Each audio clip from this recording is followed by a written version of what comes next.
In this video, I'm going to continue working in exercise 3, still 7.1. Just again, working a handful of problems. I certainly recommend that you work many more problems than just simply the ones that we're going over in the video. But these I found to be useful demonstrations of some key concepts, as well as some tricky problems from this particular exercise. So we begin here just simply by copying down the problem exactly as it's given to us in the text. So I've gone ahead and done that here with problem number 5. We're just given two premises to work with. Premise 2, just a negated variable, not w. Premise number 1 might look quite intimidating to many of you. It involves not only parentheses here at the tail end, but in fact brackets as well. Of course, the main logical operator is our very first horseshoe here.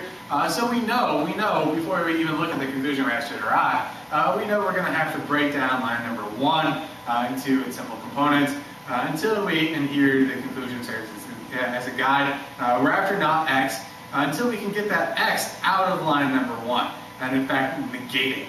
So that's what we're after. I'm just going to go ahead and put a box around that. We need to break up line number 1, which is a horseshoe statement. So what rules allow us to break up horseshoes?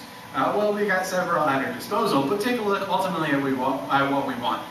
First, we need to isolate everything in the brackets, which, with respect to line number 1, everything in brackets here is the consequent of this first statement. So more specifically here, what rule allows us to get out the consequent of a horseshoe statement?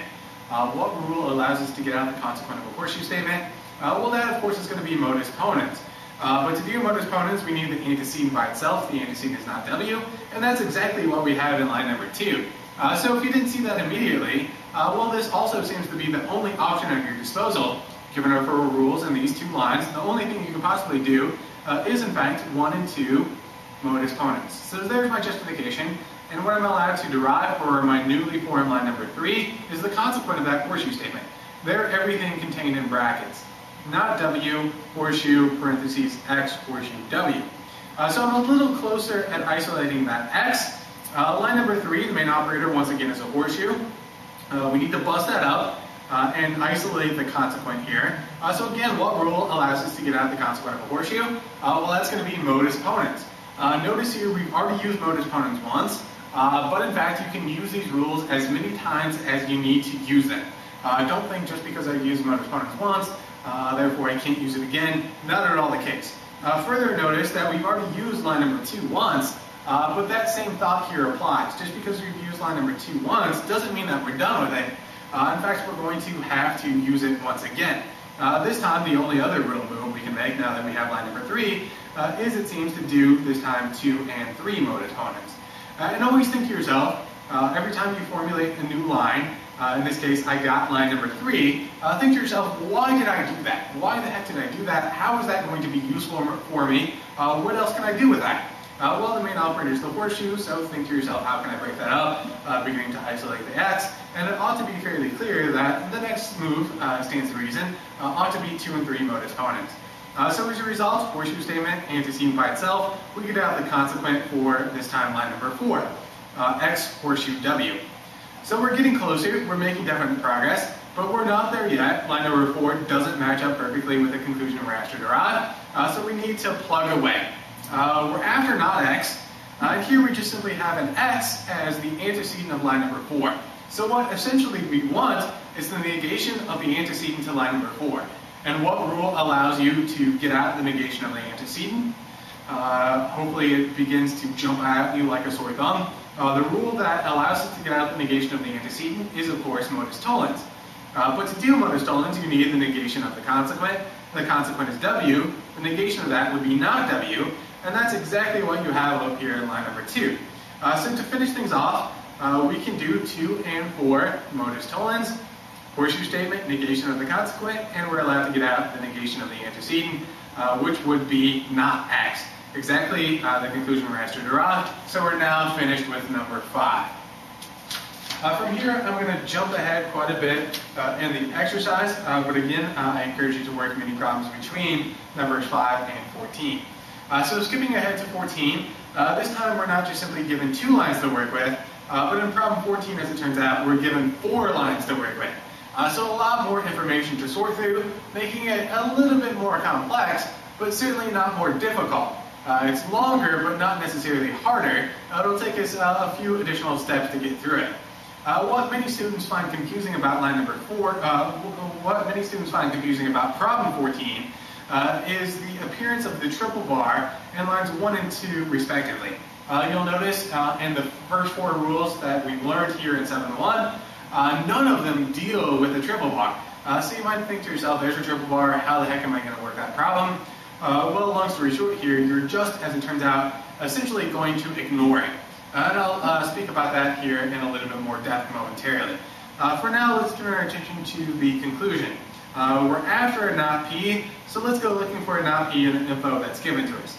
We don't have a not P anywhere, but we do have a P way at the tail end of line number 2. So we know we're going to have to break up line number 2 and eventually get the negation of it. So how are we going to do that? Well, the main operator in line number 2 is, of course, the wedge. And what rule allows us to break up wedges? Well, currently we only have one, and that rule is disjunctive syllogism. But to do DS, you need the negation of the first disjunct. We would need, and I'm just going to make some notes here in the margins just to keep my thinking straight, we would need the negation of that first disjunct, which would be not, parentheses, L triple bar N. So before we can break up line number 2, we need that. Obviously that's not given to us, so we're going to have to go get it. Now where else do we see an L triple bar N? Well, that exact pattern, that combination, only appears one more time in this problem, in the setup of this problem. It occurs as the antecedent of line number 1.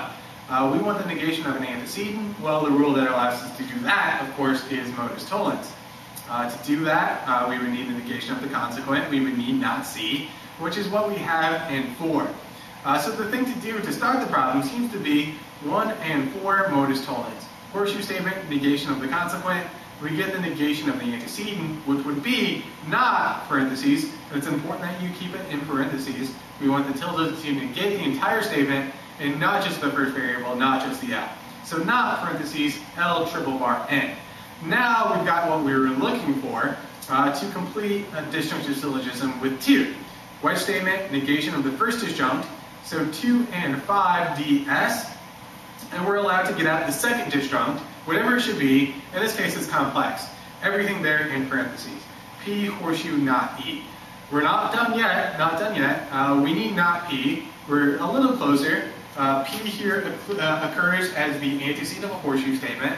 What rule allows us to get out the negation of the antecedent of a horseshoe?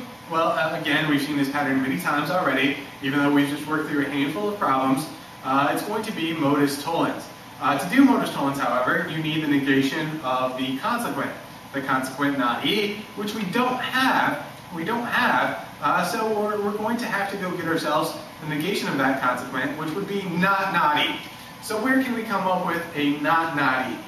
The only other place that this appears, something close to that is at the beginning of line number 3.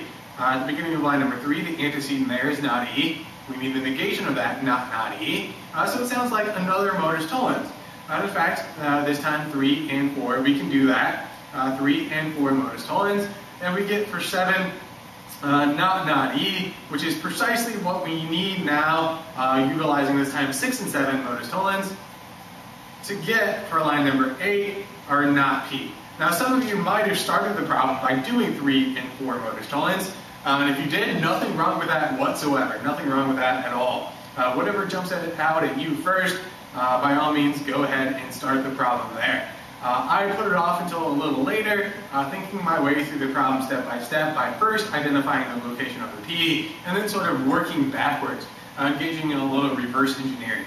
But again, certainly if you started with 3 and 4 modus tollens, there's nothing wrong with that whatsoever. Perfectly useful, as it turns out, move to make.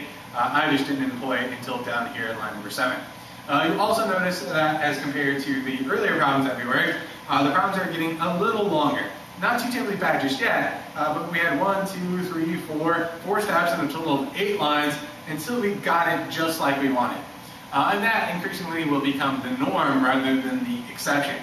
I expect these problems not only to go into the double digits, low double digits that is, but by the time we're done with chapter 7, into the high 20s, if not the low 30s, in terms of number of lines alone.